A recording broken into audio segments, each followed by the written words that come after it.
beach. What if? Anak ka! Shout out kay Me and My Music!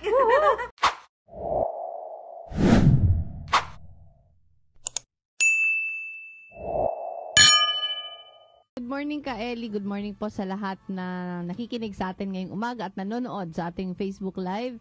Sa ating po mga kababayan sa Bicol, maray na aga sa Indogabos, sa ating mga kababayan sa Visayas at Mindanao, maayong buntag. At syempre mga kasama, importante ho pag-uusapan natin dahil sa ito po yung napapanahon, nangyayari ngayon sa ating bansa.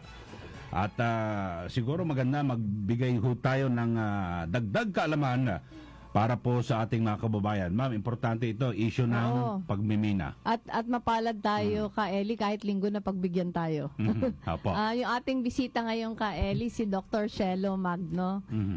Parati namin siyang nagagambala pag nangangailangan kaming magpaturo. Isa siyang assistant professor, ka Ellie, sa pinanggalingan kong school, sa UP School of Economics. Dati din siyang national coordinator ng Bantay Kita. Ito ka, Ellie, si Dr. Magno, isa sa mga kinikilalang experts, kumbaga, pagdating sa mining. Kasi alam mo ka, Ellie, di ba sunod-sunod ngayon, sunod-sunod yung landslide, at maraming buhay yung nakitil. Yung landslide sa Itogon, nung nakaraang linggo. In fact, ka Ellie, ngayon nandun yung aming team. Nandun yung aming team ngayon para makatulong sa relief operations. Tapos ilang araw pagkatapos ng Itogon, nangyari naman yung sa Naga City sa Cebu. Pero yung gusto natin kasi malaman, ka Ellie, kay Dr. Magno, kasi parang sinisisi yung mining, di ba? Una, totoo ba? Totoo ba na mining yung dahilan? Pangalawa, paano ba, kung contributory yung mining dun sa mga landslides, paano ba natin mahahanapan ng solusyon? Kasi yung ayaw natin, ka Ellie, mangyari, na parang reactive lang yung gobyerno. Pag walang nangyayaring ganito, walang inaasikaso. Pag may nangyaring ganito, parang extreme naman yung pag-react. Kaya siguro yun yung gawin nating sentro ng usapan natin ngayon. At syempre, may binabanggit ho din mismo ang Pangulo, ayaw niya raw sa mining, no? At balak ipatigil. Pero nung isang araw, na-interview rin po itong si dating DNR Secretary Gina Lopez. Talagang kung sa Pangulo ayaw, pero yung nakapagligid sa kanya, pinangalanan niya. Si Secretary Sunny Dominguez at si E.S. Medialdean, abogado raw ng mga nagmimina. So, talagang ibang diskusyon. At sa katunayan, hindi po siya nakapasa sa CA. Actually, ka Ellie, ito din parang mixed signals. Di ba, Dr. Magno? Mixed signals kasi nung si Secretary Gina Lopez yung nakaupo, parang yung mensaheng binibigay ng gobyerno, talagang zero mining. Pero hindi din na-impose kasi marami din talaga mga realities na kailangan harapin. Pero nung umalis din si Secretary Gina, parang iba ulit yung signals. Parang hindi umusad kung ano man yung mga pagbabago na kailangang harapin. Tapos ngayon, nangyari yung landslide, maraming mga taong namatay, saka ulit na buhay. Yes, opo. Kaya siguro, ka Ellie, i-greet muna natin si Dr. Magno. Dr. Magno, maraming salamat sa pagpapaunlak sa amin ngayong linggong umaga. Opo. Magandang umaga po, VP Lenny. Magandang umaga po, Kaed. Good morning. At ma'am, live po tayo sa Facebook at meron akong batang karga. Ito lang, Dr. Magno, ano siguro, yung una nating tanong, ano ba yung, tingin nyo ba, naging contributory yung mining dun sa, nangyari muna sa Itogon? Opo, kasi yung area po na pinangyarihan ng landslide ay area talaga ng mining. Nagkataon lang na ang biktima, mga small-scale miners. At alam naman po natin na kapag nagmimina, kailangan talagang kalbuhin yung area na yan, magiging maluwag yung lupa. Kaya malinaw naman po na mining talaga yung dahilan ng landslide. Nakadagdag lang yung lakas ng ulan. Tapos idagdag lang natin, Dr. Magno, yung sa Naga City, Cebu naman. Kasi parang yung tinuturo, meron daw kasing parang nabigyan ng mining permit din doon. May nagsasabi, limestone quarry. Yes.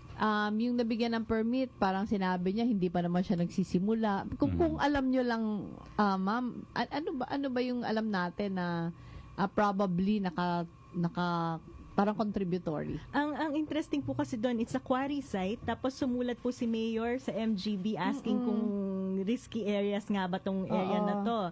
At sinabi nilang hindi, tapos nangyari itong quarry na to. I think in general, sa Pilipinas, ang napakahalaga, pag-aralan talaga itong mga geohazard maps. Kung matatandaan natin nung panahon ni dating presidenteng Pinoy, nag-issue siya ng EO79 eh. Ang purpose sana nung isang provision ng EO79, magbuo ng isang mapa sa Pilipinas na kung saan identify natin talaga yung mga no-go zones. Hindi pwedeng ipayag yung mining sa quarry. Yes.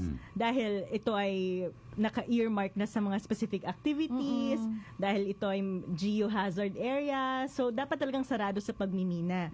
Unfortunately, hanggang ngayon hindi pa rin na ilalabas ng DNR yung mga mapa na yun eh. Ay, hindi pa siya natapos. Natapos na pero hindi pa officially na ilalabas. Maganda sanang ilabas yun para ito na yung maging guide kung saan nga ba dapat nagmimina, saan nga ba hindi dapat nagmimina. Pero ito, Dr. Magno, kung tapos na siya, bakit kaya hindi pa siya nilalabas? Hindi ko alam. Kasi maganda sana yun eh. Kasi na-identify na rin niya kung alin ang watershed. Oo, saka baka naiwasan sana, no? Naiwasan sana yung mga nangyayari ngayon na sunod-sunod. Ngayon ka, Ellie, sinasabing mamaya yatang hapon, may papasok ulit na bagyo. Bagyo, sama ng panahon. At parang antam ulit, ma'am, Northern Luzon.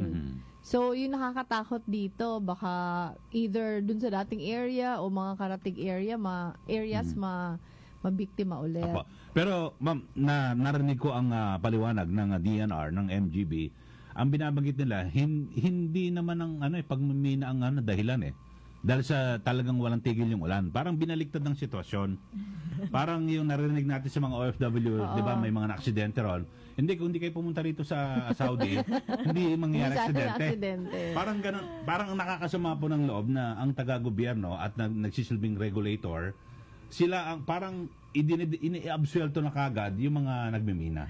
I think ang isa pa pong mahalaga, bago mag-issue ng lisensya ang pamahalaan sa pagmimina, kailangan nating i-revise yung proseso ng pag-issue ng environmental impact assessment ng certificate eh. Kasi nagbabago ng panahon, palakas ang bagyo sa Pilipinas, nasa earthquake belt pa tayo. Pero yung mga bagay ba na to na take into account nung binigyan ng lisensya ang mining company? Sa kasalukuyan, hindi eh. Kaya napakahalagang baguhin yun. Gusto mo sabihin, ma'am, yung proseso natin, walang parang requirement na ma-identify muna kung pwede ba dito yung ganitong activity? Meron silang assessment kung halimbawa ilang puno ang mapuputol, anong mga hayop ang maaapektuhan kapag ginawa yung pagmimina. Pero sa tingin ko sa usapin ng climate change at pataas ang intensity ng mga bagyo sa Pilipinas, kailangan nating baguhin yung proseso ng ganitong assessment at i-factor in yung epekto ng climate change bago bigyan ng lisensya sa pagmimina. Tapos ito, kasi parang ongoing yung debate na merong mga advocates na zero mining talaga. Meron namang sinasabi na yung responsible mining. Pag yung gusto natin malaman, pag zero mining ba, ano yung epekto nito sa atin? Sa ekonomiya. Ito malinaw naman na data to, na ang contribution ng large-scale mining sa Pilipinas ay less than 1% lang ng GDP. In terms of employment, 0.5% lang to ng total employment sa Pilipinas. Nung tiningnan natin yung huling report ng EITI, ito yung, kasi meron tayong annual report ng data, kung ilan nga bang mga nagtatrabaho sa mina.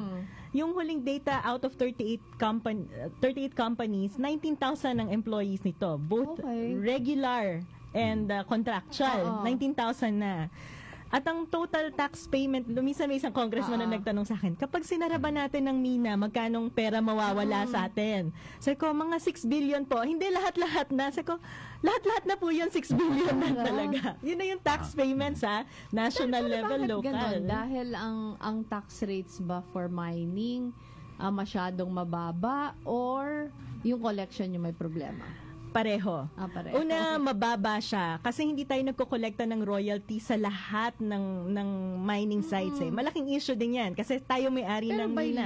by law, dapat ba nagbabayad sila ng royalty? Yes, kasi tayo ang may-ari ng mineral. Kumbaga contractual lang tong mga mining company. So dapat lahat sila nagbabayad ng royalties. Pero the way na ini-implement ito ng DNR, ang pinagbabayad lang ng royalty ay yung mga nasa mineral reservation areas. Okay. Ang interesting pa dito, Pero dapat sana lahat, diba? Actually, recently naglabas lang ng audit observation ng COA na sinasabi na dapat pinagbabayad ng MGB ng mineral ng royalty tax ang lahat ng large scale mining. Kaya sabi ko, magandang actually 'yon. Magandang movement towards a better policy sa mining. Tapos yun nga yung ating kongreso, tinaas lang ang excise tax to 4%. Kaya lang, with the Train 2, planong ibaba ang corporate income tax. So, sabi ko nga, dapat ibang usapin kapag mina. Oo, totoo. Pero dito, ma'am, may mga binabanggit din sa pagmimina na masyado talagang na yung hindi nila tinutupad yung kanilang usapan. Di ba pag natapos yung i-rehabilitate, di ba? Yung may rehabilitation, yung sa Marinduque wala naman nangyari, di ba? Iniwanan yung mga tao, wala rin kabuhayan. Marami po tayo actually abandoned mine sites. Sama na po dyan yung Marinduque. Kaya pag ina-abandon, wala na. Dr. Shelo, sobrang patay na yung lugar, no? Nakatiwangwang na talaga. Kaya lang po, ang argumento kasi doon, itong mga mina na to natapos bago yung ating 1995 Mining Act. So, hindi sila covered. At sinasabi na with the new Mining Act noong 1995, may mas magandang proseso na tayo ng rehabilitasyon. Under sa 1995 Mining Act, ang pumapasok pa lang na rehabilitasyon dyan yung sa Rapu-Rapu at saka yung TVI sa Zamboanga. Pero matagal ko na nga rin kinukulit ang MGB. Patingin naman ng rehabilitation plan na to.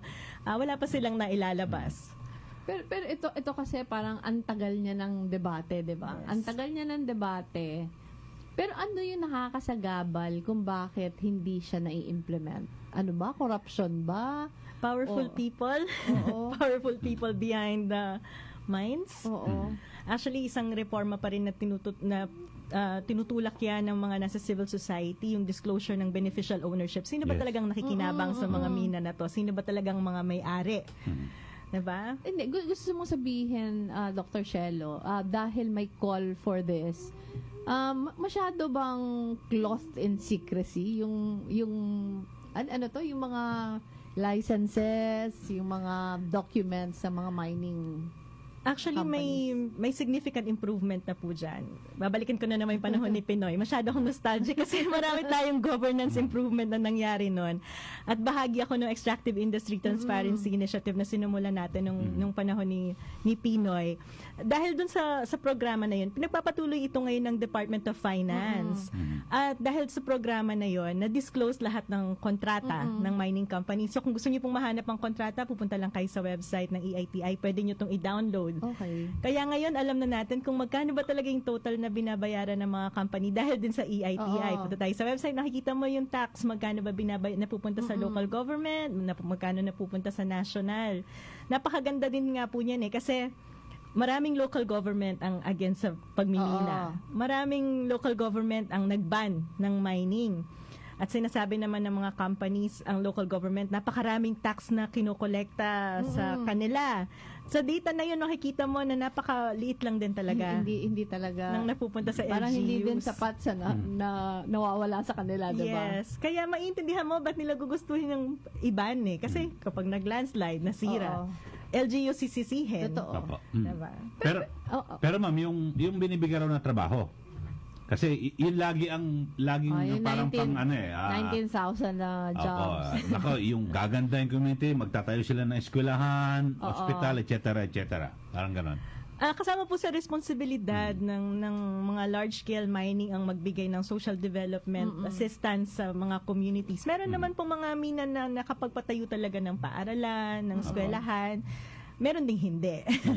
Sa akin po kasi ang pagtingin ko doon sa SDMP ay bahagi ng responsibilidad ng pagmimina. Kinakausap din po natin dyan ng DILG at saka MGB na dapat sana mas maging systematic yung pag-identify ng mga ganitong assistance. Kasi halimbawa, dapat consistent sila sa local development plan. Ganyan na alam nila na obligasyon nila yon. Pag hindi nila kinomply, ano ba yung mechanism para nadikan sila? Yun wala.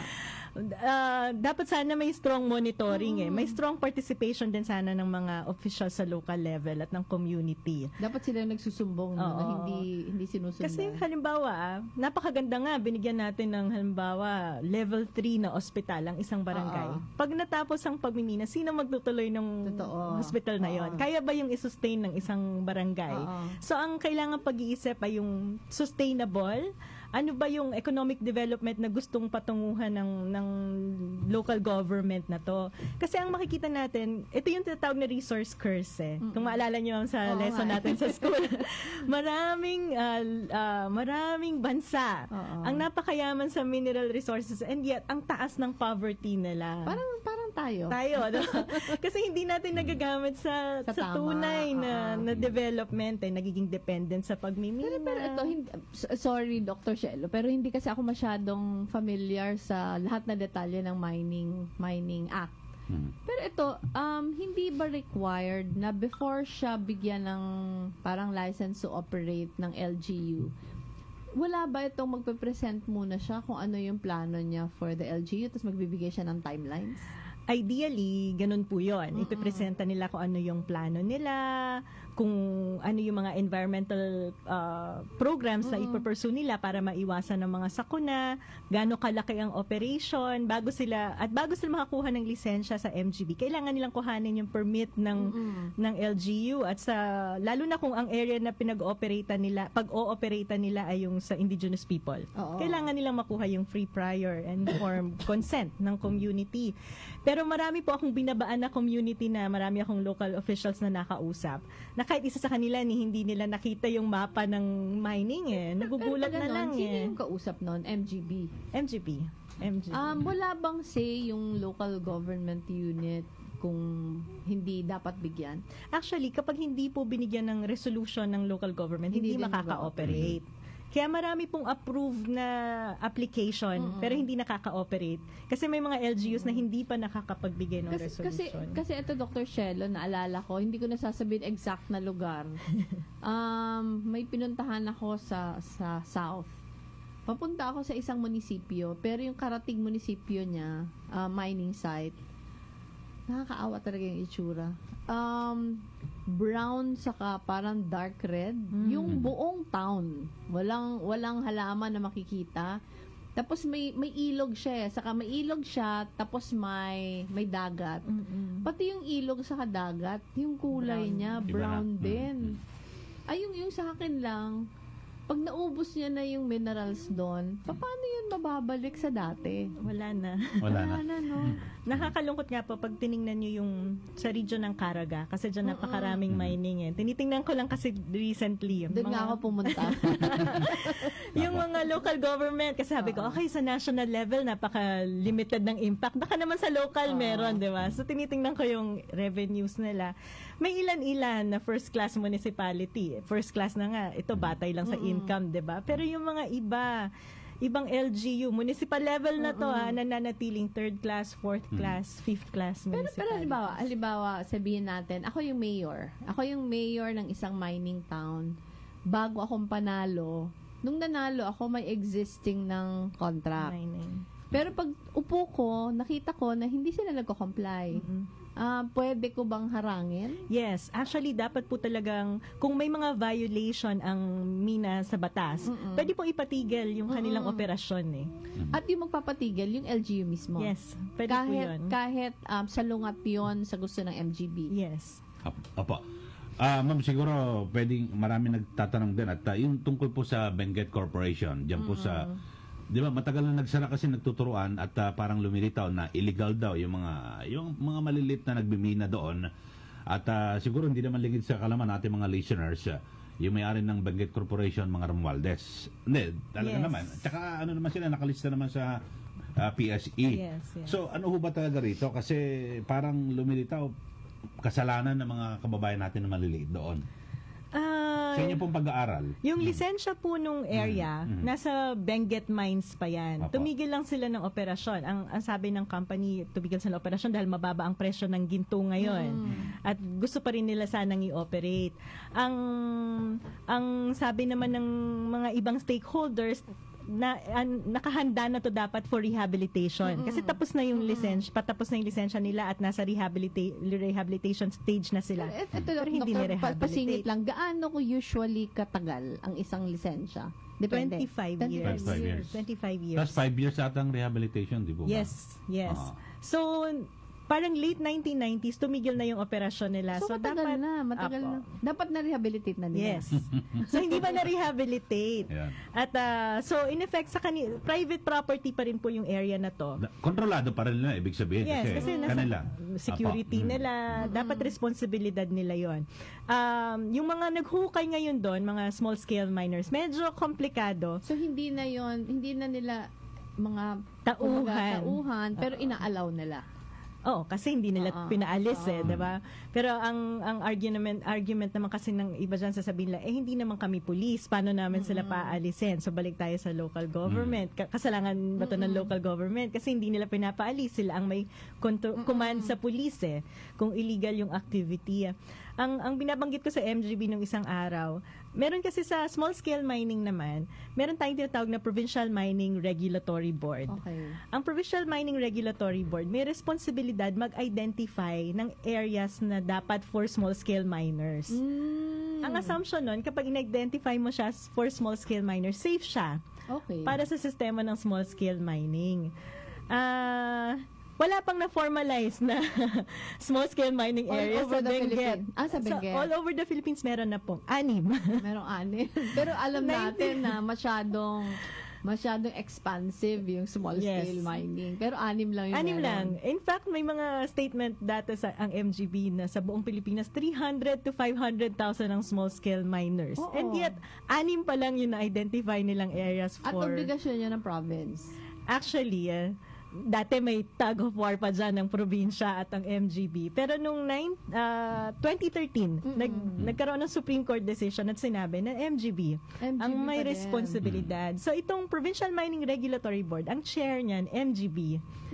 Vice chair, hindi po. Vice chair ang governor. Kaya actually, maganda yung PMRB kasi multi-stakeholder siya. Hindi, pero ang tanong ko lang, doktora, kaya ba ng MGB na yung ganun ka-expansive na coverage na siya yung head? I mean sa buong Pilipinas. Sa buong Pilipinas. Actually, yung pong PMRB, ang kagandahan niya, multi-stakeholder siya. So, chair ang regional director ng MGB, pero vice chair ang provincial. Oo, kasi feeling ko dapat may coordination. At hindi lang yun. Kasama din nung board na yun, yung large-scale mining na nag-ooperate sa probinsya, yung mga small-scale mining cooperatives, kasama rin yung civil society. So, kung nagko-coordinate kayong lahat, kung ginagawa lang sana yung trabaho, maiiwasan. Pero ma'am, yung realidad, paano kakayanin yung merong congressman, may senador, may cabinet secretary na miners. Sila may-ari. Kung hindi man sila direkta, nakinabang sila ng eleksyon, yung kanilang pamilya. So, yun po yung realidad. Dahil ba kung ikaw sa MGB, talagang tali ang kamay. Yun po ang talaga yung mga nangyayari. Actually, totoo po yan. Actually, sa batas, bawal magmay-ari ng mining ang mga politiko. Oo naman, kasi diba? Bawal nga kami mag-involve in any business. Pero alam naman natin, pag dali lang, i-google mo lang sino may-ari ng marami ito. Actually. Yung may pamilya na senador. Congressman. Di ba? Tapos ngayon, cabinet official, dating nasa Minahan din, di ba? Tama po. Totoo po yan. Hindi ako nagbanggit niya. Si Secretary Gina Lopez, ang binanggit niya, Secretary Dominguez at Mijaldea. Siya po nagsabi niya. Opo. Meron din po sa Senado. Marami sa Meron Congress. pa sa Senado. Lalo na sa Congress. Sa Congress. Yes. Sa Congress, yung marami akong kilala. Marami. Kaya kailangan, dati po, katulad sa bahagi ako dati ng Bantay Kita. Bahagi pa rin naman ako, pati sa Global Coalition Publish What You Pay. Ang kailangan po talagang i-increase yung accountability ng pag-operate ng mining. Hindi lamang sa government agency, kundi pati sa publiko. magkano bang binabayaran nila kasi tayo may-ari yan. Sino ba ang nakikinabang dyan? Interestingly, globally nagkaroon ng kampanya dyan, yung disclosure ng beneficial ownership. Dahil nakita na nga sa maraming bansa, halimbawa sa Mongolia, sa Africa, ang nakikinabang. Pero sa atin ba, may sumusunod ba doon yung disclosure ng beneficial ownership? Makikita po natin. Kasi miyembro nga tayo ng EITI. In fact, number 1 tayo sa participation sa EITI. Tayo ang first country na naging compliant. Saka member ka nun? Yes po, member ako ng international board. First tayong naging compliant. So parang model country tayo sa EITI. But by 2020, lahat ng country na member ng EITI required to disclose the beneficial owners. Okay. So makikita natin yung mga pangalan ng congressman na to at senador. Sa akin kasi, sa akin, Dr. Shelo, parang while ideal yon, parang medyo duda ko na magko-comply doon. Pero syempre, hopeful pa din tayo. Yung sa akin lang, may pagkukulang ba yung batas? Kasi ang alam ko, parang si Senator Risa yata author ng isang parang bagong amendment to the current na mining law. How urgent is it para maipasa yon? Tapos pangalawa, kasi alam ko hindi yung gumagalaw sa committee eh. Hindi pa siya nakakalabas until now. Last year, nasa committee na, until na wala pa. Kahit yata nasa kongreso kayo. Nandun na yun, no? Nirefile na lang siya ng nirefile. Pero yun nga yung tanong ko. Tapos may sinasabi kasi kayong parang transparency initiative. Yes. Parang kakabit siya nitong EITI na sinimulan ng time ni Pinoy. Nasusunod pa ba yun ngayon? Sige po. Yung sa bill, sa batas, maraming po talagang kailangan baguhin. Halimbawa, yung rationalization ng mga areas na bukas sa pagmimina, dapat strictly implement yon. Hindi naman dahil lang may mga minerals, mining na. Kasi marami din tayong ibang batas na nag-identify kung bakit priority areas yung mga yan, like protected areas. So, dapat masunod yon. Pangalawa, yung tamang bayad sa atin bilang owners ng mineral na napakaliit nga lang nang napupunta sa atin. In 6 billion yun, no? 6 billion every year. In an extreme case, sa isang mina, operasyon ng mina, posible na ang share lang na napupunta sa government sa profit before tax, 8%. Tayo na may-ari nun. Kasi first 5 years ng operation, meron kang incentives. Hindi ka magabayad ng corporate income tax. Doon pala, ang sa operasyon ng mina, yung first 5 years, yan ang pinaka-productive. Tapos kasi marami exempted pa. Sila.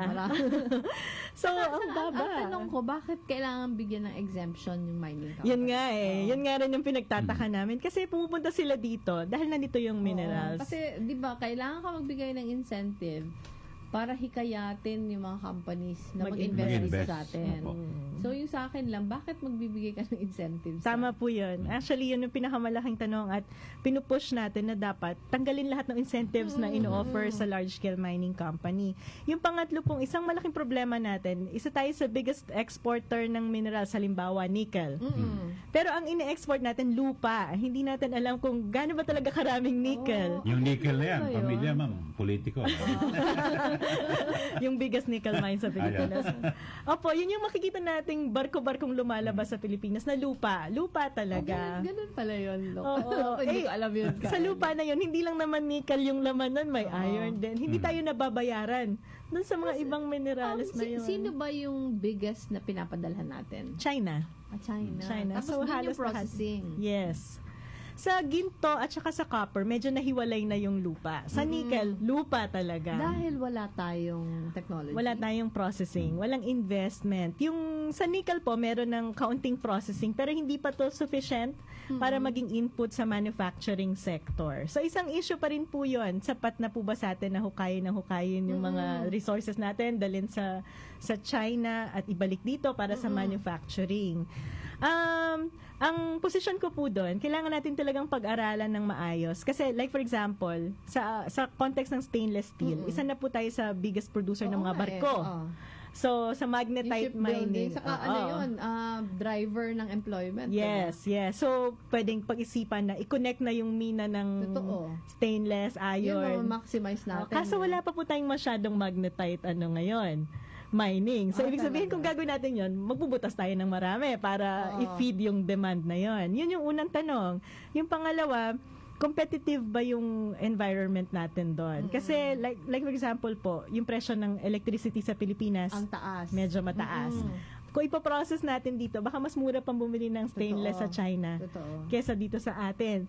Kung gagawin natin yon, we might end up subsidizing yung midstream processing. So parang baliktad siya sa intent. Yes. Diba? So ang mangyayari, kasi pagka pinrocess po natin yon, may waste din yon So ipoproblemahin na natin yung waste nung mina, isa-subsidize pa natin siya. Pero kung wala tayong downstream na sasalo, hindi ganun kalakas yung manufacturing, ilalabas din natin yung mga processed minerals na yon. So, medyo complicated na usapin siya. Tapos ito, nung panahon kasi ni Secretary Gina, parang marami yung nasara, 'di ba? Marami yung nasara na mining companies. Ano yung implication nun sa industry as a whole, saka sa ekonomiya natin? Actually, nung time po ni Ma'am Gina, may mga pinropose siyang isara. Hindi ba tapos natanggal siya, hindi pa yun nasara. So, ni-review ngayon ng MICC, hindi pa nila nire-release. So, sabihin, akala ko may 75 na nasara. Proposal lang pala yun. So, yung mga reports, tapos hindi yun sinira. Pina-review po yan sa MICC. Hindi pa nilalabas ng MICC yung ano nila So, in effect, review, wala din. Walang nasara. Patuloy yung operasyon. Tapos ito, parati din pinag-uusapan yung open pit mining. Yes. Anong gusto sabihin, Dr. Shelo, ng open pit mining? Ang open pit po kasi isa sa mga technology o pamamaraan ng pag-extract ng minerals. Ang challenge po dyan, hindi naman po kasi kung ayaw natin ng A, B tayo. Kumbaga kung ayaw natin ng open pit, tunneling. Dependent po kasi yan dun sa deposit ng minerals, kung gaano kalalim, gaano kababaw. May mga deposit po, katulad ng nickel, na hindi talaga pwedeng i-tunnel yan. No choice tayo, open pit. Quarry, open pit po talaga yan. So, kung sasabihin natin na ban all open pit, hindi ko pa alam kung paano implement ng gobyerno yun. Kasi lalo na yung quarry. Open pit. ito pa, Dr. Shelo, napapansin ko, yung quarrying, maraming mga government officials na involved. At nakikita ko Ellie, parang talagang grabe yung conflict of interest. Kasi pag may construction, parating kailangan mo ng quarried na materials. Pag nakakakita ng opportunity, doon napapasok na negosyo. Halimbawa sa amin, may isang bundok sa isang munisipyo sa amin, hindi lang pala isang bundok, dalawa. Na bawat daan ko, ang dami na nakakain, at kahit kinokol mo ng kinokol yung attention ng mga officials, parang wala ding naririnig. Kasi sila din ang may-ari. Oo nga ito yung nakakalungkot doon lang yun sa amin. I am sure na all over the country ganun din. Yes. Pero yung tingin mo dito, ano kayang parang governance remedy ang pwedeng idagdag sa batas para konti yung discretion ng mga officials? Sa issue po ng quarrying, dalawang level yan. May mga large-scale quarry tayo na under sa DNR. Ang meron ding quarrying na under sa local. Okay. Maganda po yung batas natin, local government code, may mga malinaw na pamamaraan, participation at the community level, kung paano mag-formulate ng land use plan. Hindi nga lang po yung talaga. Implementation talaga yung problema. Yung implementation po talaga Kasi, tatawa po kayo, paano nga ba yan? Kung halimbawa si barangay captain yung nagpapakwari, sino bang makakapigil kay barangay captain? Malaking problema ko rin nga po yan kasi pag binabasa ko yung batas, maganda yung batas. Pero, paano nating pipigilan kung si mayor ang may quarry? So ito hindi lang talaga siya DNR, no? Pati DILG kailangan din. DNR, DILG, local governments, lahat-lahat na. Nakakalungkot Talagang nakakalungkot kasi ang ganda ng batas sa atin pero yung implementasyon wala. Sa kapag wala kasing mga namamatay para kinakalimutan, pag ganitong may sakuna na ang daming namatay, parang extreme yung para sasabihin na sige iban lahat, tapos pag humupa ulit yung 'di ba? Pag humupa ulit yung parang init, kakalimutan na naman. Gaya nung kay Secretary Gina na nung umupo siya, talaga maraming galit sa kanya kasi very bold talaga. Pero akala ko kaya nila tuluyan yun, hindi pala. Hindi po. At tsaka talagang siya munang tinanggal. Hindi siya nakalusot sa CA. Tingin ko ma'am, kailangan talaga yung may malinaw na framework eh. Ano ba gagawin natin sa mining sector tsaka minerals natin? Hindi naman natin pwedeng i-deny na may potential to contribute to development kasi madami tayong minerals. Pero kailangan malinaw na polisiya, malinaw na framework. Kasi kung may mga investors din tayo, hindi lang sa mining, kundi sa ibang sector, yun talaga yung hahanapin nila, malinaw na polisiya. Parang ano kasi, Dr. Shelo, nangyayari, sige, alam naman na makakatulong pag inalaw, pero dahil hindi ma-implement, wag na lang tuloy. Parang ganyan. Talagang hindi siya, yun yung nakakalungkot eh. Yung worry ko lang ngayon, baka pag nakalampas na itong typhoon season, magkalimutan ulit. Pero sa assessment nyo, ano yung promise na maipasa yung anong title ng bill? Alternative Minerals Management Bill. Hindi pa rin po siya nadidiscuss hanggang ngayon. Pero ang minamadali wala pang committee hearings? Wala po. Ang merong committee hearings ngayon ay tungkol sa mining taxation. Okay. So mukhang yon may commitment na ilabas. Baka na rin in compliance with EO 79 of Pinoy na hindi kasi pwedeng mag-issue ng mga bagong licenses unless ma-reform yung fiscal policy ng mining. Pero yun sa usapin ng regulation, tungkol sa in relation to the environment, hindi pa po umuusad yung batas ng mining and environment. Malabo yun, parang sa dynasty yan, ma'am. Oo nga eh. Parang siya kasi mismo maapektuhan. Siguro po ang hingi na lang natin yung implementasyon ng batas kasi with yung kung ilalabas ang comprehensive map at i-implement yon kasi yung mga mapa naman po na yon ay batay din sa existing laws yung watershed natin, protected areas, kung nakalagay na yun ang nakalagay sa batas, yun ang dapat nating gawin, huwag nating buksan sa mina. Ito may deklarasyon kasi si Pangulo na kontra na siya sa mining. Pero yun nga, yung mga nakapaligid, involved directly. Directly sa mining. Eto, ikaw naman ka, Ellie, tatanungin ko. Tingin mo ba maisa sa katuparan? Hindi po. Hindi. Yan po ang katotohanan dyan. Kasi talagang yung kay Secretary Gina Lopez lang, kung talagang tinayuan ng Pangulo yun alam naman natin, bagamat hindi niya direktang di ba sakop yung Kongreso, yung dalawang kapulungan, pero kapartido niya ang nandun At alam natin na kung gusto pag sinabi, pag gusto may paraan Oo. Pero kung ayaw, maraming palusot. Pasensya na po, basta yun po ang aking komentaryo. At saka hindi po kasi pwedeng statement lang na ayoko ng mining. Kailangan may dapat official policy. Yun nga na 2 taon na, wala pang nailalabas. Okay, so sa panghuli po, Doc, baka ano ho ba may papayo nyo sa ating mga kababayan? Siguro na mismong yung mga lugar nandun sila sa minahan kasi delikado, baka, di ba, umulan na naman, may nagbabadya na naman ng sama ng panahon.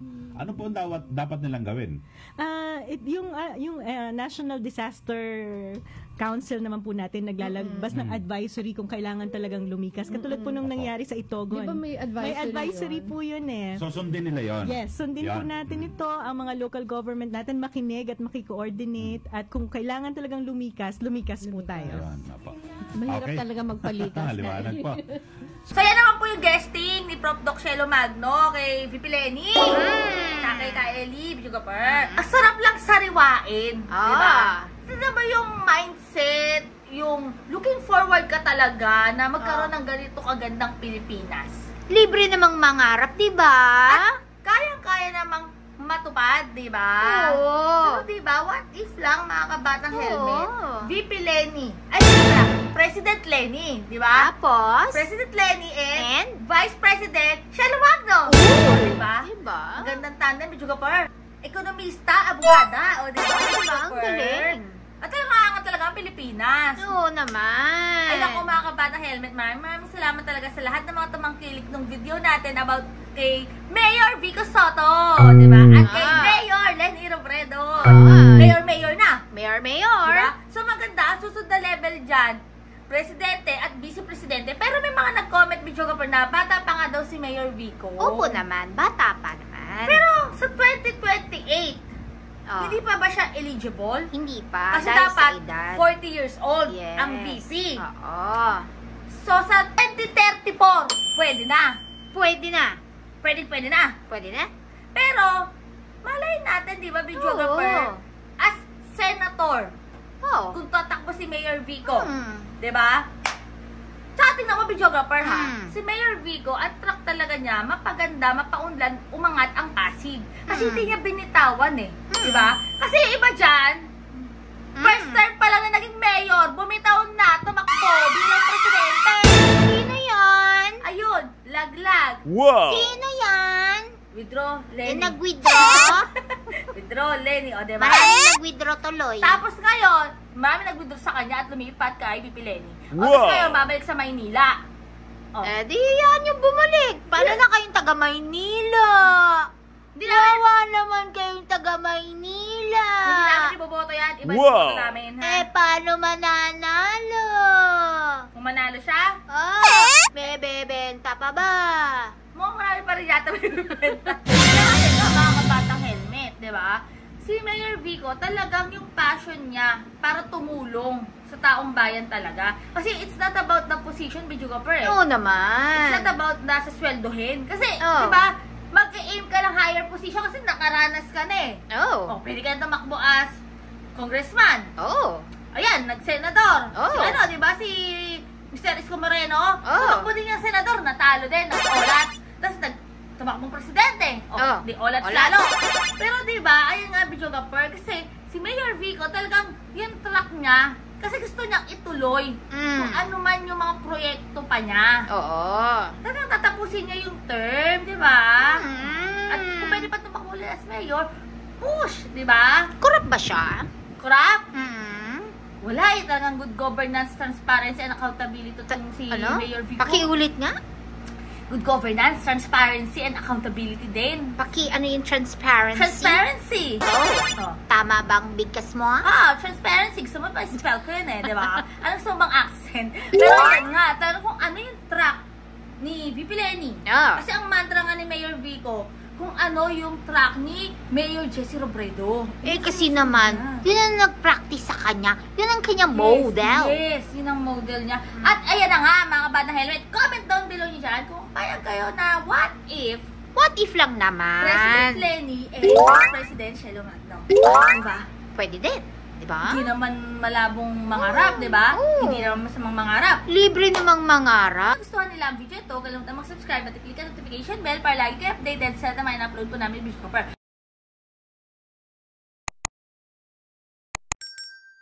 May tanong ako, video cover. Ano na naman? Oh, sino ba yung gusto mong ibotong kandidato?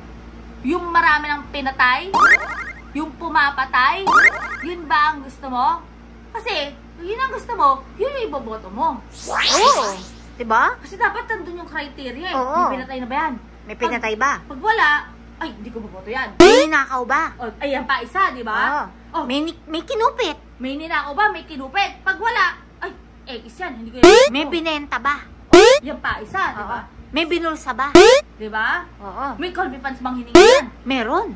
Boboto ko yan. So, ayan nga mga kabatang helmet. Kaya nga sabi ko sa inyo, nasasalamin sa pipiliin nyong politiko or public servant yung refleksyon ng sarili nyo. Mahilig bang magbigay ng ayuda? Mahilig bang magbigay ng bigas? Ay, pero may amag may buko. So, stay happy, stay healthy, and stay safe. As always, sabi ko sa buhay nyo, nag-helmet din mo cute tips getting better everyday. God bless everyone. Bye! Comment down below na kung payag kayo sa tandem na yan. At i-comment nyo na rin kung meron pa kayong gustong i-tandem natin kay President Lenny Robredo. Oh!